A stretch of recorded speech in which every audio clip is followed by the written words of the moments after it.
izay avy aty amin'ny ekipany Météo Madagasikara asaina ampanajana ianao anaraka ny fandarana hatramin'ny farany.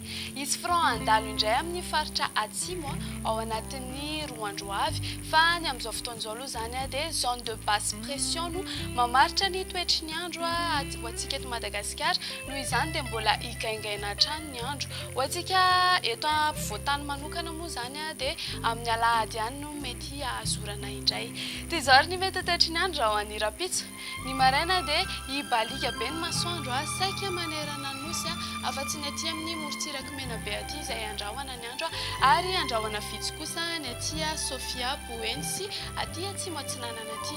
Raha ho any hariva kosa indray dia azorana tandrifin-drahona Araikotrika ny aty nosy be Sambrano Sofia ary ny aty Maroantsetra aty.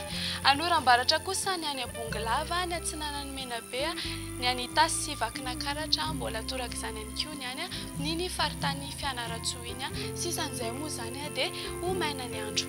Raha ho an'ny maripana voavinavina ho an'ny Rampitso tahaka ilay voalaza teny aloha teny moa izany dia hoe higaingaina ny andro. Ny ambany indrindra izao dia 17 degré Celsius hitantsika aty Antananarivo sy Vakinakaratra aty ary ny ambony indrindra kosa indray dia mananika ny 4 degré Celsius hitantsika aty Maevatanana, Mahajanga sy Morondava aty.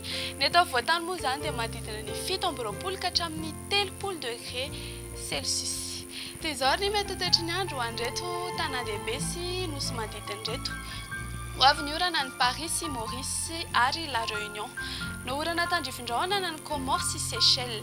Ifandimby-ndrahona sy masoandro any Milan sy Bangkok ary hibalika benga be masoandra any Johannesburg sy Nairobi. Dia izay indray ary no azonao rosanao manome fotoananao ny tenako amin'ny manaraka indray. Mirary soa, veloma tompoko.